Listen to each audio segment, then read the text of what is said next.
Poštovani gledači, vе поздравам денеска во нашата програма и денеска имаме една исклучителна можност да го поздравиме во нашето студио нашиот почитуван гостин од Америка, Randy Pfund, кој што оставил огромен белег во историјата на човештвото или пак во сегашноста во областа на кошарката. Човек кој што има доста NBA титули позади себе, човек кој што навистина го достигнал онаа што може би многу од нас посакуваме да го имаме, да бидеме во врвот на нашата професија. И денеска ќе го започнеме нашиот разговор со него, се надеваме дека ќе научиме нешто, бидејќи добро е кога учиме од успешни луѓе. Кога се дружиш со успешни, можеш да постанеш поуспешен. А од друга страна можеме да кажеме слободно дека исто така, не само што се учиме од успешните, туку можеме да го градиме нашето општество да биде општество во кое што ќе може доблеста на човештвото, да се покажува преку сите квалитети кои што Бог ги всадил во нашиот човечки живот. Па, бидејќи нашиот гостин доаѓа од Америка, нашиот разговор ќе го започнеме и јас ќе зборувам со него на англиски, се надевам дека преводот ќе биде добар и овие неколку минути ќе уживаме во нашиот разговор. Dear Randy, we are glad that you are here with us. And welcome to Strumica. Thank you very much. It's very nice to be here. During my time in the NBA, I've had a lot of chance to get to know many players from pretty close to this region. Vlade Divac and Toni Kukoc, and Peja Stojakovic, Sasha Danilovic. Have you been to some of them coach? I coached Vlade when I was with the Lakers and coached against those other players, and they're good basketball players, but more than that, they were good people. I always enjoyed getting to know them, and they always were very proud of their heritage coming from this part of the world. Is it first time for you to be in the Balkans? I know that it's first time for you to be in Macedonia. First time in Macedonia, and I've scouted quite a bit in Belgrade over the years, and been to Slovenia, Ljubljana a few times. But I'm very happy to be here to be a part of this week, both with ministry and Athletes in Action. Would you please tell us something more about your life that our people are gonna just to feel they'll feel to get to know you, because we could go on internet and we have all the information that are available. Could you a little bit explain, you as a coach, who have been the most people have made influence on your life, and how your life came to a point that, according to the measures in this world, we call a successful life? Well, first of all, my father was a coach, and so I grew up around the game of basketball. Watched not only my dad, but many other coaches and assistant coaches, managers, and really as a young man was impressed with a lot of these people in terms of what kind of character they had. The NBA, in my experience both as a teacher and as a coach, led me to some unbelievable opportunities. I had a chance to coach the Lakers, and we won 2 world championships when I was there, and with the Miami Heat we won the world championship in 2006. But I think the thing that really makes a mark on me is to be successful. I think you have to have people with character and people with integrity. And so during that time when I've had the opportunity to be involved professionally in a profession, I've also seen how important it is for the people who are successful to have a strong character. And that's very important in their life and also in their profession. There are informations that are spreading all around the world that successful people do not have time for their families. Is it important to have a successful life, successful career, and as well how you manage your time? Is the family important for you? Well, coaching is actually leading people. It's actually being a leader. As a coach, you have to convince your team that here's our goal and we can achieve our goal. And I think it's important for any leader, whether it's a leader of a family, a leader of a business, a church leader, to be consistent in their living, because people look up to you, if you're going to be the person that's going to be the leader and provide leadership. So I think it's very important to be, someone who's honest, someone who's faithful, has an integrity to the way they live. Those are important qualities in any profession. Do we need integrity in the 21st century? Yes, we do. Because we live in an environment where all the models are created, that the thieves and the criminals are the ones that are becoming a model for the young generation. Right. And tell us something, how do you feel about the world where we live without integrity? Sure. Well, the area that I'm involved in is American sport.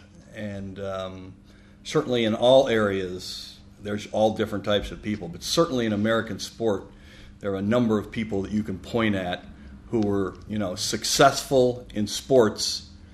Tony Dungy is a football coach of the Indianapolis Colts, successful coach, a wonderful Christian gentleman with a family who had deep commitment to his family. David Robinson was a wonderful NBA basketball player for the San Antonio Spurs, a deeply religious man who was committed, to his family. So I've seen many examples in the world I live in the world of sport, where the quality of the man makes a difference in terms of the success. Not only quality, but also having a spiritual side. Having a spiritual side to your life, I think, is very, very important for success. And I have that, personal relationship. As a Christian, I have that personal relationship with Jesus Christ, and I believe that affects everything I do, every action, and how I live my life. That I'm teaching the gospel, and most of the people that are watching this program, they are recognizing me that I'm teaching the gospel every week with my Bible. And please tell me what that means for you to read your Bible, because there are always wrong models that are saying in the Balkans, the poor and uneducated are reading the Bible, but the successful, they don't need the Bible. Well, that's not true. That's certainly not true.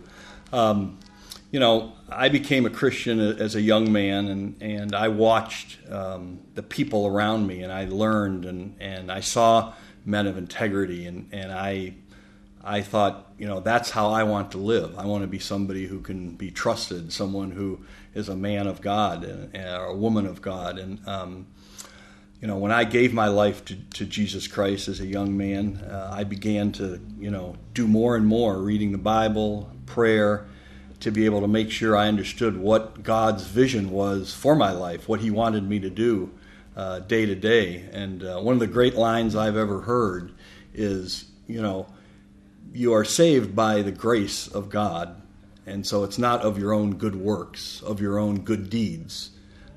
You're saved by the grace of God, so it's not about me and what I do every day. And one of the lines I've always liked is, I have a vision and a plan, and if I submit to God, He has a vision and a plan. My vision doesn't matter. And that's how I live my life. As much as I want to plan things, that I want, it's really how God is going to lead me and how He's going to affect me that makes the biggest difference in how I live. As you have spent so many years in the basketball, and as a general manager of Miami, do you have any stories about some players that have been followers of Jesus, and as well they have been players on the court? Oh, yeah. I mean, I've had an opportunity to work with, many players who are Christian guys. I think probably one of the finest ones I really had the opportunity to work with was A.C. Green, who was with the Los Angeles Lakers for a number of years. And, I think the qualities that a Christian has and tries to bring to their daily living are also qualities that work well in a professional life. Being a hard worker, being honest, striving to be better each and every day, being a good family man, being kind, being good.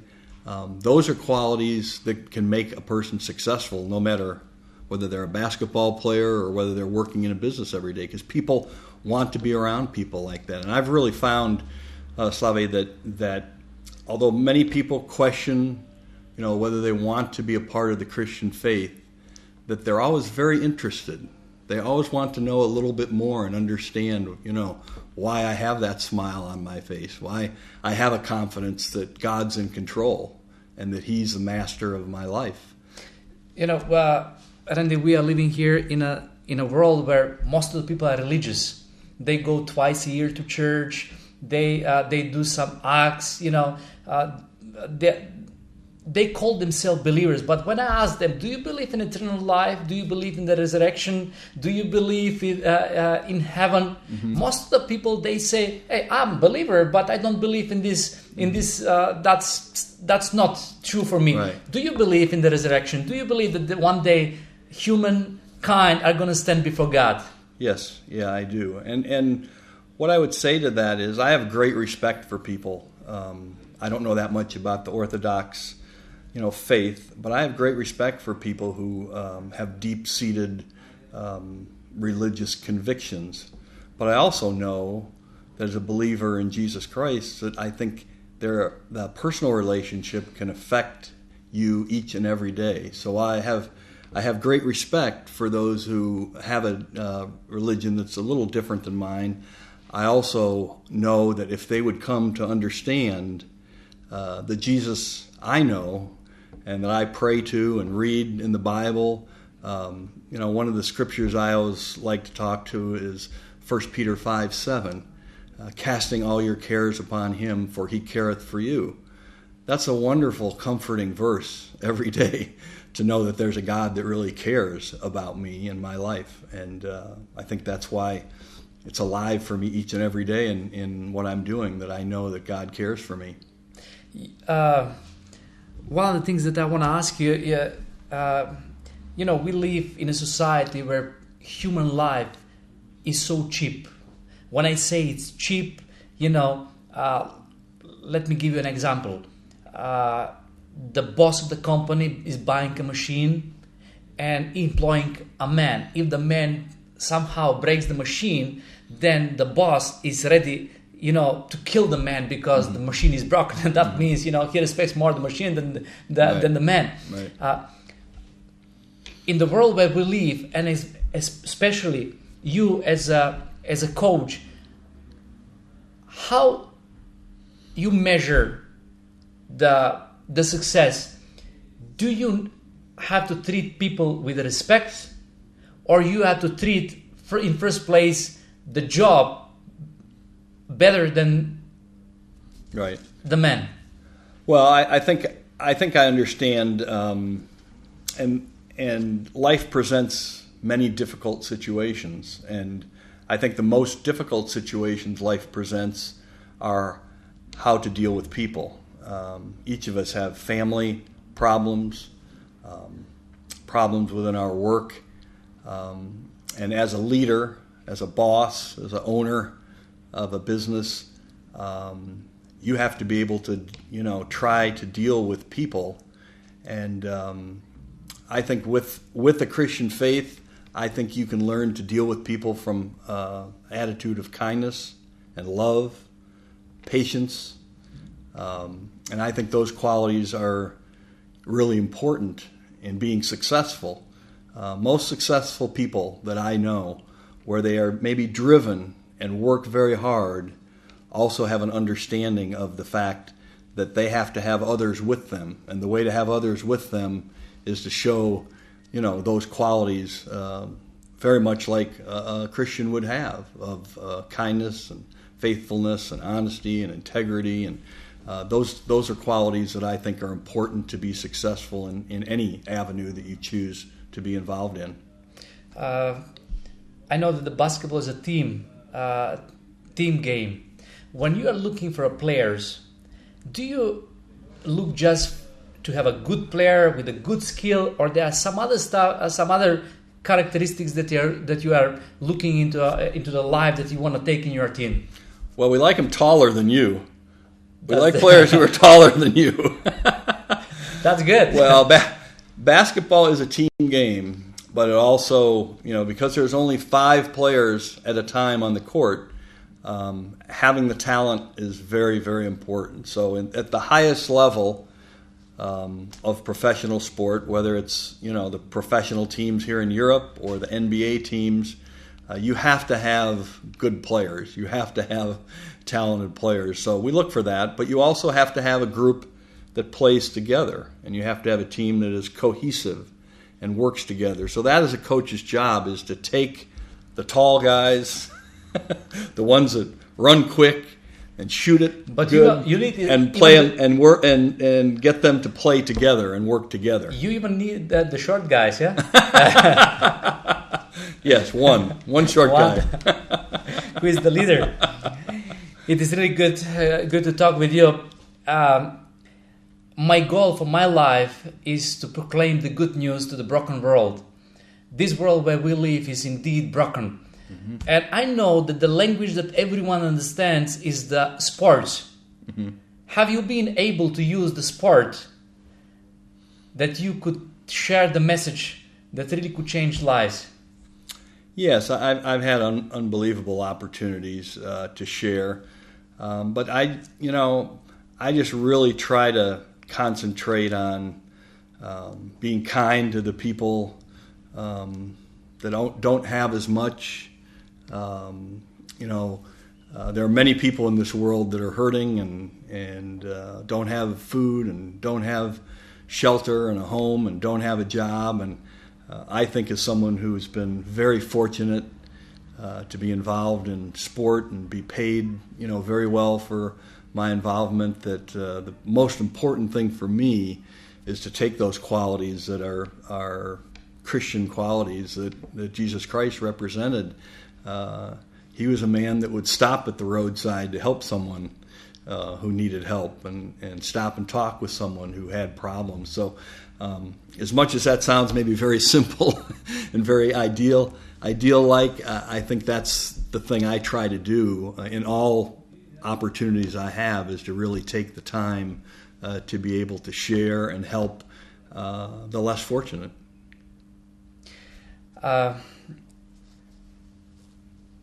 The world where we live, especially in Eastern Europe, is a world where every day most of the people are waking up in a life that is really difficult.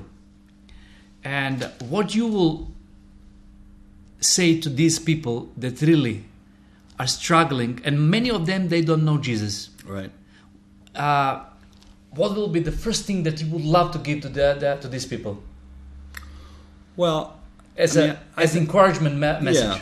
Yeah, the thing I would say is, generally, that there is hope. Ultimately, there is hope, and as difficult as it may be, when there may not be food on the table, and there may not be a job, and there may not be everything that you want, that there are answers, and one of the first places I would go for those answers is to read the Holy Bible, and that in there's an unbelievable story of hope, of salvation through Jesus Christ, and that's a great place to start, because if you read the Bible, you can begin to understand that things can change, and slowly but surely, if you're committed to that, I think it can change your life. It has. I've seen it many, many times. It's changed my life, and so that would be the message I give. I know that may be hard for someone who has, real needs, specific needs, but I would tell them to be encouraged and to look to the Bible as a good place to start to realize there's hope in this world. Thank you very much for taking time to share this message with our people, because we believe indeed this is the only message that mankind needs. That the message that comes from this old book that is new for every generation. And we hope that's not going to be the last time for you. It's first time, but never. Well, thank you. Thank you so much for having me. And maybe you can come over and visit us in the USA. We'd love to have you. I have been blessed to travel many times to the United States, and I hope, if Lord's will, we'll come to see you. You're doing wonderful mission here. You're doing a great job. I'm glad to be a part of it. Thank you. Поштувани гледачи, ево овој краток разговор што го имаме со нашиот гости. Навистина, мислам дека многумина од нас не предизвика да размислуваме за вредностите кои што се дадени пред 2000 години до човечкиот род, но честопати луѓето ги отфрлаат, затоа што живееме во свет каде што луѓето сакаат да носат своји идеи, луѓето сакаат да седаат на престоли, луѓето сакаат да бидат паметни, но можеме да бидеме паметни единствено само тогаш, кога паметта ќе ни дојде од оној што ја створил паметта, од оној кој што е творецот на се она што е добро. Ова што имаме можност да го имаме денеска во нашата програма, навистина е предизвик. Успешните луѓе, секоја се луѓе кои што зимаат енергија од изворот, а изворот нека биде Господ. Нека Господ биде со вас и се гледаме повторно во следната наша емисија. До гледање.